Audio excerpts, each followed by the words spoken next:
네, 우리가 사도신경에 대해서 계속해서 살펴보고 있습니다.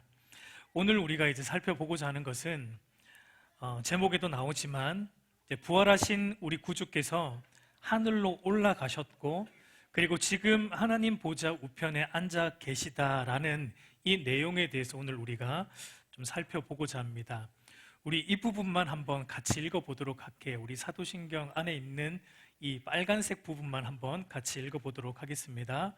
하늘에 오르시어 전능하신 아버지 하나님 우편에 앉아 계시다가. 여러분, 왜 주님께서 부활하시고 이 땅에 계속 계시지 않고 하늘로 올라가셨을까요? 왜 올라가셨을까요? 그러니까 근본적인 이유를 생각해 보자면, 원래 주님은 어디에 계셨습니까? 물론 이제 무소부지하신 분이지만 원래 주님은 하늘에 계셨던 분이기 때문이에요. 물론 여기서 말하는 하늘은, 그러니까 우리 눈에 보이는 어떤 가시적인 하늘, 푸르른 하늘을 말하는 게 아니고, 실제 하는 장소로서 우리 삼위 하나님이 거하고 계시는 실제적 장소로서의 하나님 나라를 의미해요. 그리고 현재 먼저 우리 죽은 믿음의 선진들이 이제 가 있는 곳, 그리고 삼위 하나님과 그곳에서 교제하고 있는 곳, 그러니까 실제적인 장소로서의 하나님 나라를 의미합니다. 그러니까 원래 주님은 영광스러운 하나님 나라, 곧 하늘에 존재하셨고 계셨습니다. 이 세상이 창조되기 전부터 우리 예수님께서는 성부 하나님과 성령 하나님과 함께 그 영광스러운 하나님 나라에 계셨습니다. 그러나 여러분, 타락한 인류를 구원하시기 위해서 그 영광스러운 하나님 나라를 떠나 낮고 낮은 이 땅에, 그러니까 죄악으로 가득 찬 이 땅에 자신을 낮추시어 피조물인 인간의 몸을 입고 이 땅에 오신 거예요. 그러니까 여러분, 그런 점에서 볼 때 예수님께서 승천하셨다라는 내용은 우리가 그렇게 놀랄 일은 아니에요. 가셔야 될 곳에 가신 거예요. 부활하심으로 우리 주님은 하나님이시라는 게 증명이 됐습니다. 그렇기 때문에 원래 그 영광스러운 하나님 나라로 올라가신 건 당연해요. 그러니까 우리가 사실은 여러분 놀라야 될 것은 예수님이 이 땅에 오신 겁니다. 그 영광스러운 하나님 나라를 떠나서 낮고 낮은 이 땅에 오신 예수님의 성육신 사건이 사실은 우리가 놀라야 될 사건이에요. 죄로 일그러진 이 세상을 하나님은 다시 회복하시고자 성부 하나님께서 아들 예수님을 이 땅에 보내셨어요. 그래서 우리의 죄의 값인 하나님의 진노와 그 지옥 형벌을 독생자 예수님께 다 감당하게 하셨고, 이제 누구든지 예수 그리스도를 믿는 자는 누구든지 영생을 주시고자 바로 하나님이 세상을 이처럼 사랑하셨기 때문에 예수님을 이 땅에 보내신 것입니다. 우리가 사실 놀라야 될 게 예수님이 이 땅에 오신 사건이에요. 그러나 이제 그분이 부활하시고 하늘로 돌아가신 것은, 승천하신 것은 당연한 겁니다. 그리고 여러분, 예수님께서 이 땅에 계시지 않고 천국으로 다시 가셨다라는 것은 무엇을 또 우리에게 의미합니까? 현재 여러분, 우리 눈에 천국이 보이지 않아요. 천국이 보이지 않는데 예수님이 이 땅에 계시지 않고 천국으로 가셨다라는 것은 우리 눈에 보이지 않지만 천국이 실제한다라는 것을 우리 주님이 승천하심으로 모든 인간들에게 증명하신 거예요. 천국은 실존하는 곳이다. 여러분, 천국이 실존한다면 당연히 뭐도 실존합니까? 지옥도. 그러니까 예수님의 승천은 천국의 실제, 그리고 지옥의 실제를 증명해주고 있는 것입니다. 그런데 이것만은 다는 아니에요. 이것이 예수님의 승천의 의미가 다는 아니고 더 많은 이유가 있습니다. 우리 하이델베르그 교리문답 46문 이렇게 말하는데, 제가 문을 읽으면 다 같이 답을 한번 보겠습니다. 당신은 하늘에 오르사라는 말을 어떻게 이해합니까? 이는 그리스도께서 제자들이 보는 앞에서 땅에서 하늘로 오르셨고 우리의 유익을 위해 거기 쭉 계시다가 장차 산자와 죽은 자를 심판하러 다시 오실 것이라는 뜻입니다. 그러니까 하이델베르그 교리 문답을 보니까 예수님이 승천하신 이유가, 실제적인 이유가 무엇 때문이라는 거예요? 우리의 유익 때문에 예수님은 떠나가셨다라고 말합니다. 여러분, 예수님도 그렇게 말씀하셨죠. 요한복음 16장 7절 말씀 우리 보면은 그러나 내가 너희에게 실상을 말하노니 내가 떠나는 것이 너희에게 유익이라. 예수님도 제자들에게 이제 앞으로 내가 십자가에 죽고 부활하고 승천하고 떠날 것인데 내가 떠나가는 것이 너에게는 훨씬 더 유익이다. 여러분, 예수님이 부활하시고 40일 동안 이 땅에 계시면서 제자들과 하나님 나라의 일에 대해서 말씀을 하셨어요. 그리고 제자들이 보는 앞에서, 오늘 우리가 사도행전 말씀 읽었지만 제자들이 보는 앞에서 하늘로 올라가셨습니다. 여러분, 예수님이 부활하신 그 예수님을 제자들이 40일 동안 함께 있었는데 이 제자들의 심정이 어땠을까요? 한번 상상을 해보세요. 부활하신 주님이 지금 내 옆에 있다, 눈에 보이게 옆에 있다. 한번 여러분 기분이 어떨 것 같습니까? 어떨 것 같아요? 어떨 것 같으세요? 든든하지 않을까요? 우리 주님이 손에 잡히게 있는 모습으로 우리 옆에 계신다라면 뭐 무서울 것이 없을 것 같아요. 그분은 부활하신 분이고 권능으로 영광의 몸으로 지금 옆에 있다면 너무나 큰 힘이 됐을 것 같아요. 제자들이 이제 뭐든지 할 수 있겠다, 뭐 그런 마음이 들었을 것 같아요. 그런데 여러분, 주님은 그런 마음을 품고 있었을 텐데 그럼에도 불구하고 제자들이 보는 앞에서 올라가셨어요. 떠나셨습니다. 어떤 면에서 여러분 가슴 아픈 일이지 않습니까? 이별을 하는 거잖아요. 주님과 이별을 하는 거잖아요. 여러분, 사랑하는 사람을 떠나보낸 경험을 있습니까? 사랑하는 사람을 떠나보내는 이 이별은 유익된 게 아니죠. 어떤 면에서 가슴 아픈 일이에요. 그것이 뭐 죽음을 통한 이별이든 아니면 잠시 떠나보내는 이별이든 뭐 하여튼 사랑하는 사람을 이렇게 떠나보내는 것, 헤어지는 것, 이것은 여러분 가슴 아픈 일이라고 할 수 있습니다. 그런데 여러분, 왜 주님은 제자들에게 자신이 떠나시면서 내가 떠나는 것이 너희에게 더 유익하다라는 말씀을 하고 있는 걸까요? 여기에 대해서 하이델베르그 교리문답 49문이 이렇게 말을 합니다. 우리 49문을 보면 그리스도의 승천은 우리에게 어떤 유익을 줍니까? 우리 함께 읽습니다. 첫째, 그리스도께서 우리 대언자로서 하늘에서 우리를 위해 자기 아버지 앞에서 나타나십니다. 둘째, 우리 몸이 그리스도 안에서 하늘에 있습니다. 이것은 머리신 그리스도께서 자기 지체인 우리를 자기에게 끌어올리시리라는 확실한 보증입니다. 셋째, 그리스도께서 우리에게 보증으로 자신의 성령을 보내십니다. 우리는 성령의 능력으로 그리스도께서 하나님 우편에 앉아 계신 위의 것을 찾고 땅의 것을 찾지 않습니다.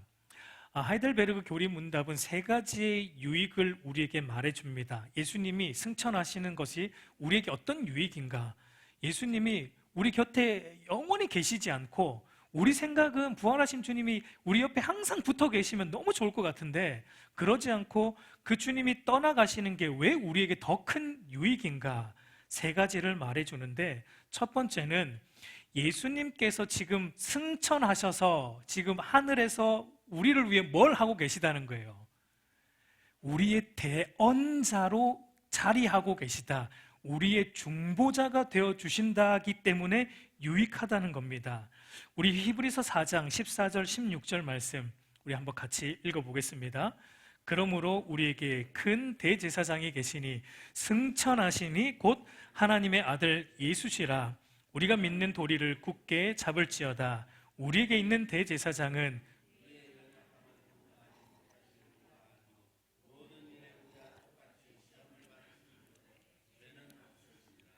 그러므로 우리는 긍휼하심을 받고 때를 따라 돕는 은혜를 얻기 위하여 은혜의 보좌 앞에 담대히 나아갈 것이니라. 그러니까 여러분, 예수님께서 승천하셔서 지금 하늘에서 하나님과 우리 사이에 대언자, 곧 중보자가 되셔서 우리의 연약함을 위해 날마다 간구하여 주고 계시기 때문에 그렇기 때문에 우리가 오늘도 하나님 앞에 이렇게 담대히 나아갈 수 있게 하여 주시기 때문에 예수님이 승천하신 것이 우리에게 유익하다라는 것을 말해줍니다. 여러분, 우리는 여전히 죄의 본성을 가지고 있어요. 여전히 우리 안에 죄악된 본성이 남아있기 때문에 거듭났음에도 우리는 때로는 죄를 범합니다. 그럼에도 왜 우리가 다시 여러분 담대히 하나님 앞에 나아갈 수 있습니까? 여러분, 죄라는 것은 하나님과의 단절이고 죄의 삭은 사망이고 사실 죄인이 하나님 앞에 나아갈 수 없어요. 우리는 죄인인데 왜 오늘도 우리는 이렇게 하나님 앞에 또 나와서 그 영광스럽고 거룩하신 하나님을 예배할 수 있습니까? 우리와 하나님 사이에 지금 누가 계시니까? 우리 예수 그리스도가 우리의 대언자가 되셔서 우리의 연약함을 위해 간구하여 주시기 때문이다라는 것입니다. 하늘에서 그 일을 하고 계신다는 거예요. 요한일서 우리 2장 1절 말씀 한번 같이 보겠습니다. 나의 자녀들아, 내가 이것을 너에게 쓰면 너희로 죄를 범하지 않게 하려 함이라. 만일 누가 죄를 범하여도 아버지 앞에 우리의 대언자가 있으니 곧 의로우신 예수 그리스도시라. 지금 사도 요한이 이 서신을 쓰는 이유가 우리로 하여금 죄를 범하지 않게 하려고. 그러니까 여러분, 신자는 죄를 범하지 않으려고 애쓰는 자들이죠. 죄에 대해서 죽었으니까. 여러분, 우리는 죄에 대해서 죽은 존재이죠. 예. 죄에 대해서 죽은 존재이기 때문에 우리는 죄를 미워합니다. 죄를 사랑하는 사람은 여기 없을 거예요. 그렇죠? 우리는 죄를 미워해요. 그럼에도 우리 안에 죄성 때문에, 우리의 연약함 때문에, 우리의 죄 안에 이 죄성 때문에 우리가 또 죄를 범하게 되는데, 그때 여러분, 우리가 죄를 범하면 하늘 법정에서 우리의 죄에 대한 법정 공방이 일어나요. 먼저 우리의 죄에 대한 고발자가 있어요. 사탄입니다. 그가 하나님께 이렇게 고발을 하는 거예요. 하나님, 저 사람은 구원받을 자격이 없습니다. 저번에 다시는 죄 안 짓겠다고 회개하는 거 하나님 보셨죠? 하나님 들으셨죠? 근데 보세요. 지금 또 똑같은 죄 또 짓습니다. 아니, 이번에는 보니까 새로운 죄가 하나 더 추가되었네요, 하나님. 예. 거기에 대한 증거가 차고 넘칩니다. 증거 제출하겠습니다. 저 사람은 구원받을 자격이 없습니다. 라고 사탄이 여러분 우리의 죄에 대해, 우리가 죄를 범할 때마다 하나님 앞에서 고발합니다. 그때 여러분 누가 계시다는 거예요? 우리 예수 그리스도가 우리의 대언자가 되셔서 그때 짠 하고 등장하셔서 이렇게 우리를 변호하십니다. 하나님 맞습니다. 그는 여전히 제 가운데 있습니다. 증거도 차고 넘칩니다. 그러나 제가 그의 모든 죄를 위해 십자가에서 대신 화목제물이 되어 죽어 그의 모든 죄의 값을 지불했습니다. 또한 제가 부활함으로 그를 의롭게 했습니다. 비록 연약하여 죄 가운데 있지만 그러나 성령 하나님을 통해 그는 저와 한 몸이 되었습니다. 저의 의로움이 그의 의로움이 되었습니다. 그러니 저의 의로움을 보시고 그를 의롭게 받아 주십시오. 라고 우리 대언자이신 예수님이 날마다 하나님 보좌 우편에서 중보, 대언하고 계시는 거예요. 여러분, 우리 예수님의 변호는 승률 100%예요. 실패가 없습니다. 그래서 여러분, 사도 바울은 이런 뉘앙스로 마치 하늘의 법정적인 이런 모습을 토대로 법정적인 용어를 써서 로마서에서 이렇게 말을 하고 있는데, 로마서 8장 33절과 34절을 보면 이렇게 말합니다. 마치 사탄이 고발하고 있는데 지금 이제 예수님의 변호 때문에 우리가 의롭다는 걸 지금 바울이 이렇게 얘기하는 것 같아요. 누가 능히 하나님께서 택하신 자를 고발하리요? 의롭다 하신 이는 하나님이시니 누가 정죄하리요? 죽으실 뿐만 아니라 다시 살아나신 이는 그리스도 예수시니 그는 하나님 우편에 계신 자요 우리를 위하여 간구하시는 자신이라. 우리의 대언자가 되시고 우리의 중보자가 되셔서 그 누구도 저와 여러분을 정죄할 수 있는 사람은, 존재는 없다는 겁니다. 비록 우리가 죄 가운데 있을지라도, 죄를 지으라는 말은 아니지만 우리의 연약함 때문에 또 흔들릴지라도 우리 예수님께서 우리를 붙들어 주신다는 거예요. 그래서 여러분, 그리스도인들은 우리의 믿음이 잠시 흔들릴 수는 있어요. 그러나 예수님께서 우리의 믿음을 위해 날마다 중보하여 주시기 때문에 우리의 믿음이 결코 잃어버림 당하지 않는다라는 확신이 있는 거예요. 여러분, 베드로가 여러분 예수님을 3번 부인했어요. 3번 부인했습니다. 우리는 몇 번 했습니까?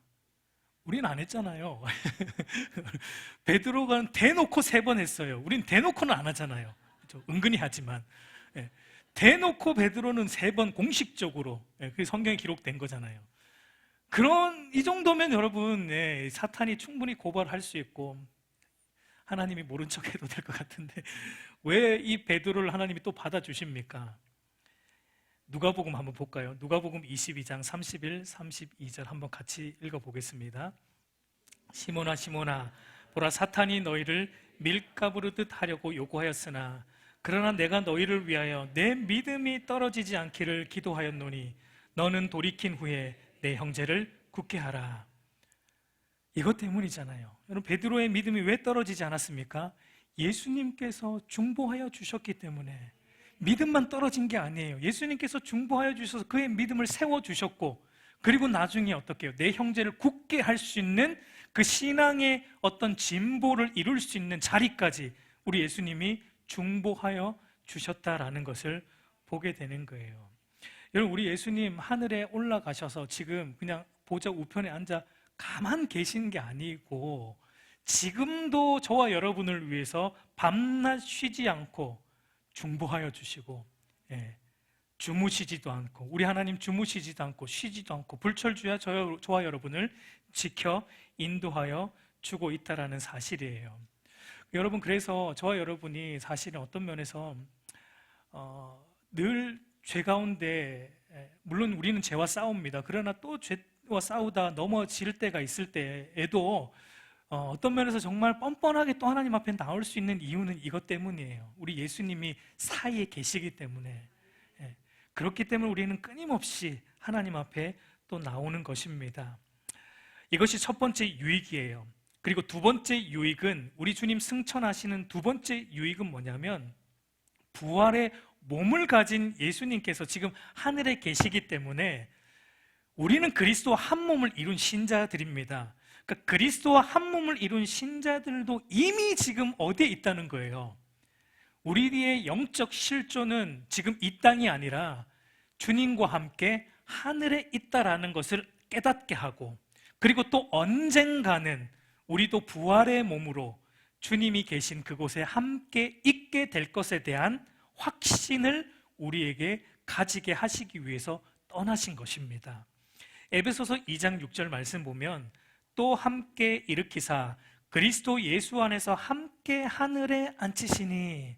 여러분, 이 사도 바울이 과거형으로 썼어요. 앉히시니라는 게 과거형으로 쓰고 있습니다. 그러니까 우리는 이미 예수 그리스도 안에서 함께 어디에 있다는 겁니까? 우리는 여기 앉아 있지만, 그러나 우리의 영적 실존은 지금 주님과 함께 하늘 보좌에, 하늘에 있다라는 것을 말하고 있어요. 그러니까 여러분, 우리의 지향점이 어디입니까? 우리가 무엇을 바라보고 살아야 된다는 것입니까? 이 땅이 아니라 우리 주님 계신, 우리의 실존이 있는 하늘나라. 골로새서 3장 1절 2절 우리 한번 같이 읽어보겠습니다. 그러므로 너희가 그리스도와 함께 다시 살리심을 받았으면 위의 것을 찾으라. 거기는 그리스도께서 하나님 우편에 앉아 계시느니라. 위의 것을 생각하고 땅의 것을 생각하지 말라. 여러분, 그리스도인은 영광스러운 하늘에서, 여러분, 우리의 시야가 어떻게 되어야 되냐면, 우리는 하늘에서 이 땅을 바라봐야 됩니다. 우리는 영광스러운 하나님 나라에서 지금 썩어 없어질 이 땅을 바라보는 자가 되어야 돼요. 마치 여러분, 아주 멋진 곳에 여행을 가면 너무 좋죠. 힐링이 되고. 그러다가 그 멋진 곳에 있다가 형편없는 어떤 곳으로 가면은 우리는 어떤 생각을 합니까? 그 멋졌던 여행지를 다시금 떠올리지 않을까요? 다시금 그곳에 가고 싶은 생각을 하지 않습니까? 그런 것과 마찬가지로 우리는 지금 영광스러운 하나님 나라에 있는 존재이기 때문에 여러분 이 형편없는 세상, 이 썩어 없어질 이 세상을 에서 빨리 벗어나고 싶은, 그래서 빨리 하나님 나라로 가고 싶은 열망으로 우리 안에 가득 차게 되는 것입니다. 전혀 여기가 좋사오니 하면서 여러분 우리가 이 세상에 몸을 담고 살아가지만 우리의 실존이 하늘에 있다는 걸 알면은 이 세상 것들이 여러분 좀 시시하게 느껴지는 거예요. 돈과 명예, 성공 중요해요. 필요 없다는 얘기는 아니에요. 필요합니다. 때를 따라 우리에게도 있어야 되고 필요한 것들이에요. 그러나 여러분 하늘에서 우리 시선이 땅을 보게 되면은 그것이 필요한데 그거 없으면 죽고 못 살 정도는 아니라는 겁니다. 있으면 감사하고 없어도 그만. 그러니까 이런 그러니까 하늘에서 땅을 보면은 이렇게 생각할 수 있는 겁니다. 우리의 실존이 지금 그리스도 안에서 함께 하늘에 있다라는 것을 보기 때문입니다. 그래서 여러분 예수님께서 부활하시고 이 땅에 계속 계시지 않고 하늘로 승천하신 것은 우리도 어떻게 해야 된다라는 걸 지금 주님이 몸소 보여주시는 거예요. 너희도 이 세상을 언젠가는 떠나야 될 것이다. 너희도 나처럼 이 세상을 언젠가는 떠나서 하나님 나라로 가야 된다라는 걸 보여주는 겁니다. 우리가 영원히 거할 거처는 이 땅이 아니라 하나님 나라라는 것을 기억하게끔 우리 주님은 승천하신 것입니다. 이것이 두 번째 유익이에요. 근데 여러분 이 모든 것을 우리에게 실질적으로 우리로 하여금 깨닫게 하시고 이 모든 걸 우리에게 실질적으로 적용하시고 가져다 주는 것은 어떻게 됩니까? 이것이 그리스도가 승천하신 세 번째 마지막 유익인데 예수님이 승천하심으로 누가 오시기 때문에 약속하신 성령 하나님이 우리 가운데 오실 것이기 때문에 예수님이 떠나는 것이 유익하다라고 말씀하셨습니다. 우리 요한복음 16장 7절을 다시 보면 이렇게 말하는데 그러나 내가 너희에게 실상을 말하노니 내가 떠나는 것이 너희에게 유익이라. 내가 떠나가지 아니하면 보혜사가 너에게 오시지 아니할 것이요 가면 내가 그를 너희에게로 보내리니라고 말합니다. 여러분 예수님께서 이 땅에 오셔서 십자가 죽음과 부활로 모든 구원을 다 이루셨어요. 십자가에서 다 이루셨다라고 말씀하셨습니다. 근데 그 다 이루신 예수님이 다 이루신 그 구원의 내용을 우리에게 실질적으로 적용해 주시는 분은 누구입니까? 성령 하나님이에요. 승천하시고 오실 성령 하나님께서 모든 신자들의 마음속에 개별적으로 이제 적용하여 주시는 일을 성령께서 하시기 때문에 육체를 가지신 예수님이 떠나가시는 것이 유익하다라고 말씀하시는 겁니다. 우리 요한복음 14장 18절 20절 한번 같이 읽어보겠습니다. 내가 너희를 고아와 같이 버려두지 아니하고 너희에게로 오리라. 조금 있으면 세상은 다시 나를 보지 못할 것이로되 너희는 나를 보리니 이는 내가 살아있고 너희도 살아있겠음이라. 그날에는 내가 아버지 안에 너희가 내 안에 내가 너희 안에 있는 것을 너희가 알리라. 여러분 우리 주님이 제자들에게 떠나실 걸 얘기하시면서 내가 너희를 고아와 같이 버려두지 않겠다. 내가 비록 떠나지만 너희를 고아와 같이 버려두지 않겠다. 너희에게 다시 올 것이다 라고 말씀하세요. 조금 있으면 세상은 나를 못 볼 거지만 너희는 나를 볼 것이다. 이게 무슨 얘기입니까? 우리 주님 육체를 가지신 주님은 떠나시지만 그런데 너희가 또 나를 볼 것이다. 누구를 통해서요? 예수님이 보내주실 성령 하나님이 영이신 성령 하나님이 우리 마음속에 오시면 어떤 일이 일어납니까? 우리가 예수님과 한 몸 되고 연합되고 그래서 아버지 안에 우리가 있는 일 그리고 우리가 예수님 안에 있는 일 이 연합이 신비하고 영적인 연합이 성령 하나님을 통해 우리에게 이루어지고 예수님이 이루신 모든 구원의 일들을 성령께서 우리 안에 다 가지고 들어오시기 때문에 떠나시고 성령이 오시는 것이 더 유익하다라고 말씀하고 있는 거예요. 여러분 우리 예수님께서 이 땅에 계셨으면요 물론 하나님이시지만 육체를 가지신 하나님이기 때문에 그 육체적으로는 모든 공간에 한 번에 계실 수는 없어요. 그분의 신성은 그렇게 하실 수 있지만 인성으로는 한 장소에만 머물 수밖에 없습니다. 그러나 그분이 떠나가시고 영이신 성령 하나님이 오시면 동시다발적으로 모든 곳에 전 세계에 흩어져 있는 성도들 안에 내주하심으로 예수님과 한 몸 되는 그 신비한 연합을 이루심으로, 그래서 우리의 실존이 이 땅이 아니라 하늘에 있다는 것을 성령께서 깨닫게 해주시고, 우리는 죄에 대해서 죽었다라는 것을 우리 안에 오신 성령께서 깨닫게 해주셔서 우리로 하여금 죄에 대해서 날마다 죽고 의에 대해서 살아가는 경건한 삶을 살아갈 힘을 성령께서 주시고, 그래서 또 우리의 소망이 하늘에 있다는 것을 성령께서 깨닫게 해주셔서 이 세상 가운데 우리가 어떻게 해요? 이 전쟁 같은 삶이지만 이 속에서도 평안을 누리는 삶으로 인도해 주신다는 거예요. 그래서 여러분, 예수님이 또 이렇게 말씀하시는데요, 요한복음 14장 26절 27절을 보면 보혜사 곧 아버지께서 내 이름으로 보내실 성령, 그가 너희에게 모든 것을 가르치고 내가 너에게 말한 모든 것을 생각나게 하리라. 평안을 너희에게 끼치노니 곧 나의 평안을 너에게 주노라. 내가 너에게 주는 것은 세상이 주는 것과 같지 아니하리라. 너희는 마음에 근심하지도 말고 두려워하지도 말라. 우리가 이 평안을 너에게 주노라, 이 말씀은 잘 아는데 이 말씀이 무엇으로부터 나오는지는 연결해서 잘 안 볼 때가 많아요. 평안을 너에게 주노라, 세상이 줄 수 없는 평안을 준다라는 것은 누가 오시면 그게 된다는 거예요. 그 앞절에서 나오는 보혜사 성령 하나님이 우리 안에 오시면 세상이 줄 수 없는 평안이 우리 안에 성령께서 주신다라는 것을 말하고 있는 것입니다. 여러분, 이것이 예수님께서 떠나가시는 것이 우리에게 유익이라는 거예요. 성령이 오시기 때문에. 그리고 여러분, 그 일을 지금 우리 하나님 하늘에서 어디에서 행하고 계십니까? 오늘 우리 사도신경의 고백을 보면 하늘에 오르시어 전능하신 아버지 하나님 우편에 앉아 계시다가, 지금 그러니까 우리 예수님께서 이 모든 일을 어디에서 하고 계십니까? 하나님 보좌 우편에서 하고 계세요. 여러분, 하나님 보좌 우편은 어디를 말합니까?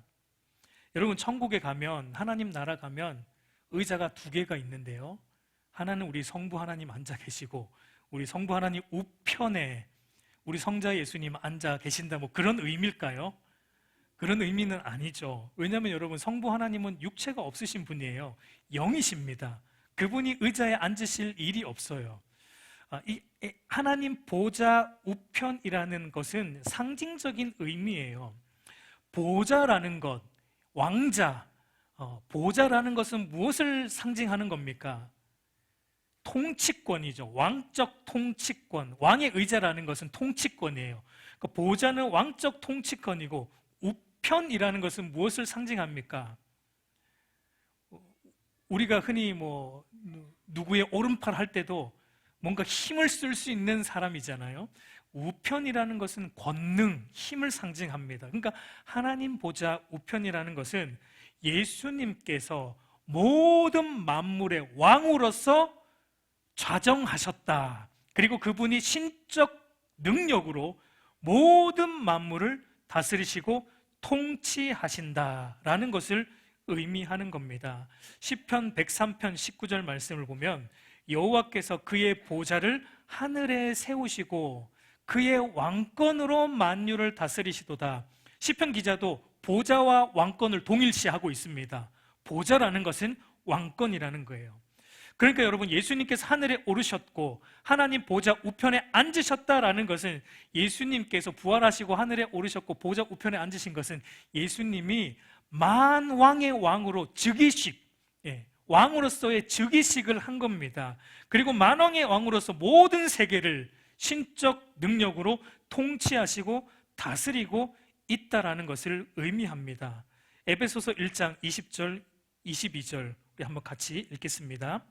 그의 능력이 그리스도 안에서 역사하사 죽은 자들 가운데서 다시 살리시고 하늘에서 자기의 오른편에 앉히사 모든 통치와 권세와 능력과 주권과 이 세상뿐만 아니라 오는 세상에 일컫는 모든 이름 위에 뛰어나게 하시고 또 만물을 그의 발 아래 복종하게 하시고 그를 만물 위에 교회의 머리로 삼으셨느니라. 여러분, 예수님 부활하시고 승천하셔서 하나님 보좌 우편에 앉으신 것은 우리 예수님이 모든 통치, 능력, 주권, 이 세상뿐 아니라 오는 세상도 우리 주님께서 지금 다스리신다, 만왕의 왕이시다라는 것을 의미합니다. 여러분, 이것이 우리에게 굉장한 유익이에요. 이것을 아는 것이. 여러분, 우리 아까도 말했지만 우리 그리스도인은 성령 하나님을 통해 예수님과 한 몸 된 자입니다. 그렇다면 그리스도와 한 몸을 이룬 신자들도 지금 뭐 하는 자들이라는 거예요. 이 모든 세상을 뭐 하는 자들이에요. 주님과 함께 다스리는 자들이다라는 것을 의미하는 거예요. 여러분, 우리에게 통치권이 주어진 겁니다. 대리적 통치권이 우리에게, 원래 아담에게 주어졌던 건데 아담이 실패했잖아요. 예수님이 그걸 회복하심으로 거듭난 신자들에게 다시 주어진 게 대리 통치권이에요. 그러니까 우리가 지금 세상을 여러분 다스려야 돼요. 저와 여러분이 이 세상 문화와 가치관을 다스려야 된다는 겁니다. 근데 여러분, 오늘 애석하게도 많은 성도들을 볼 때 이런 정체성을 잃어버렸어요. 다스리지 못하고 오히려 세상의 문화에 끌려가요. 오히려 세상 것들의 다스림을 받고 있는 우리의 모습들을 여러분 보게 돼요. 여러분, 그렇게 되어서는 안 됩니다. 우리는 하나님께서 회복하여 주신 대리적 통치권을 가진 자로서, 왕 같은 제사장으로서 이 세상을 정복하는 자들입니다. 무엇으로요? 하나님의 말씀으로요. 여러분, 말씀이 답이에요. 왜냐하면 여러분, 이 시대는 변합니다. 이 시대는 변하고요, 이 세상은 급격하게 변합니다. 그러나 유일하게 변하지 않는 게 하나 있어요. 그게 바로 하나님과 그분의 말씀입니다. 우리가 붙들어야 될 게 그 말씀이라는 거예요. 그래서 여러분, 예수님께서 만물의 왕으로서 모든 만물을 통치하시고 다스린다는 이 사실, 이것은 또 우리에게 또 어떤 의미인가? 우리에게는 여러분 최종 승리가 보장되어 있다, 이것도 우리가 깨닫게 되는 겁니다. 그렇기 때문에 여러분, 이 세상에서 우리가 잠시의 고난이 닥칠지라도, 또 잠시의 어려움이 올지라도 우리가 결코 염려하지 않을 수 있고 낭망하지 않을 수 있는 이유는, 왜냐하면 우리는 왕이신 예수님 안에 있기 때문에, 결국은 최종 승리가 우리에게 주어질 것이기 때문에 안식과 평안을 어떠한 순간에도 누릴 수 있는 영적 힘이 우리에게 주어졌다라는 겁니다. 왕의 직무가 뭡니까 여러분? 왕이 하는 일이 뭐예요? 그의 백성을 지키는 일이에요. 예. 오늘날 잘못된 어떤 그 왕의 이미지 때문에 왕은 그냥 자기만 잘 먹고 잘 살고 호의호식하고, 그게 왕의 일이 아니에요. 왕 되면 좋겠다. 여러분, 그게 왕의 일이 아니고요. 왕의 직무가 뭐냐면 백성을 위해 자기 목숨을 내놓는 게 왕이에요. 백성들의 평안을 위해, 백성들의 안전을 위해 목숨 걸고 싸우는 자가 왕의 직무입니다. 예수님이 그 일을 하고 계신다는 거예요. 하늘에서 우리의 왕으로서 저와 여러분, 그의 백성인 저와 여러분을 위해서 목숨 걸고 지금 우리를 지키시고 보호하시고 싸우신다는 겁니다. 우리의 외부의 적으로부터, 사탄으로부터. 사탄이 우리를 밀가부르듯 하겠지만 우리 예수님의 왕으로서 우리를 지키시고, 우리 내부의 문제, 우리 안에 있는 죄성, 이것을 또 우리 예수님께서 지키시고 모든 세상 것들로부터 우리를 지켜 보호하여 주시는 겁니다. 하늘에 계시기 때문에 그 일을 하시는 거예요. 그래서 여러분, 마지막으로 우리 고린도후서, 마지막은 아니네요. 하나 더 있네요. 고린도후서 4장 8절과 9절. 그래서 사도 바울이 이렇게 고백을 할 수 있습니다. 한번 같이 읽어볼게요. 우리가 사방으로 우겨쌈을 당하여도 쌓이지 아니하며, 답답한 일을 당하여도 낙심하지 아니하며, 박해를 받아도 버림받지 아니하며, 거꾸로 트림을 당하여도 망하지 아니하고. 여러분, 우리가 이 세상을 살면 이런 일이 일어나요. 예수 믿는다고 이런 일이 안 일어나는 게 아니라 사방으로 우겨쌈을 당하는 일이 있고요, 쌓이는 일이 있단 말이에요. 답답한 일이 있단 말이에요. 박해도 받아요. 그럼에도 불구하고 우리 안에 일어나는 일이 뭡니까? 성령 하나님이 우리 안에 내주하시고 우리의 왕이신 예수님이 우리를 통치하시기 때문에 이런 일을 만나더라도 쌓이지 않고 낙심하지 않고 심지어 거꾸림을 당해도 망하지 않는 최종 승리가 우리에게 보장되었다라는 사실, 여러분 이것을 붙드시기를 바랍니다. 여러분, 그래서 그리스도인은요, 승천하사 하나님 보좌 우편에 앉아 계시다가 죽은 자와 산 자를 심판하러 다시 오실 주님이라는 창으로 세상을 바라보는 사람들입니다. 세상 사람들은 어떤 창으로 세상을 바라봅니까? 죽으면 끝이니 이 세상에서 호의호식하며 누릴 것 다 누리고 오늘을 즐기며 살자라는 창으로 세상을 바라보는 자들이에요. 여러분, 우리는 어떤 창으로 세상을 지금 바라보고 있습니까? 승천하사 하나님 보좌 우편에 앉으신 예수 그리스도라는 창으로 이 세상을 바라보며 살고 있습니까? 여러분, 이 창으로 우리가 세상을 바라보면 이 세상은 우리가 지나가야 하는 광야인 것을 깨닫습니다. 그래서 우리가 세상에 우리의 마음을 빼앗기지 않아요. 물론 여러분, 우리가 이 세상 지나가는 것에 불과하지만 그렇다고 여러분 제 말이 대충 살아도 된다, 그런 의미는 여러분 절대 아니에요. 우리 그리스도인들은 이 세상에서도 최선을 다해서 살아야 됩니다. 왜 그렇습니까? 이 세상도 누구의 것이니까? 하나님의 것이니까. 이 세상도 하나님이 다스리시는 곳이니까. 그러나 우리는 왕이신 하나님이 우리에게 대리 통치권을 주시면서 우리에게 맡겨주신 일이 있습니다. 우리의 사명이 있어요. 하나님이 이 세상 너희가 지나가는데 그냥 지나가지 말고 지나가면서 이 일을 해야 된다라고 우리에게 당부하신 사명이 우리 모두에게 있습니다. 그것이 무엇입니까? 진짜 마지막으로 우리 마태복음 28장 19절 20절 한번 같이 읽어보겠습니다. 시작. 그러므로 너희는 가서 모든 민족을 제자로 삼아 아버지와 아들과 성령의 이름으로 세례를 베풀고 내가 너에게 분부한 모든 것을 가르쳐 지키게 하라. 볼지어다 내가 세상 끝날까지 너희와 항상 함께 있으리라. 여러분, 우리 예수님 승천하시면서 제자들에게 당부하신 거 이거예요. 내가 승천하면서, 예수님께서 승천하면서 제자들에게 너희도 결국은 내가 있는 곳에 와야 되는데, 내가 미리 가서 거처를 예비할 거고 너희가 내가 준비한 거처에 너희도 와야 되는데, 오기까지 이 세상에서 너희가 해야 될 일이 있는데, 그게 뭐냐면 너희는 가서 모든 민족으로 제자를 삼아 아버지와 아들과 성령의 이름으로 세례를 베풀고 내가 너희에게 가르쳐 분부한 모든 것을 가르쳐 지키게 하라라는 이 사명, 이 대사명을 너희가 이 세상을 지나갈 때 그냥 지나가지 말고 이 일을 감당해야 된다라고 말씀하신 거예요. 우리 모두의 사명입니다. 목회자만의 일이 아니라 모든 그리스도의 제자들에게 주신 사명이에요. 그래서 여러분, 우리가 이 세상에서 세상 사람들보다 더 정직하게 살아야 될 이유가 이것 때문이에요. 제자 삼는 일에 방해되지 않기 위해서 우리는 더 정직해야 되고 더 최선으로 일해야 되고 더 열심히 살아야 돼요. 제자 삼는 일에 방해되지 않기 위해서입니다.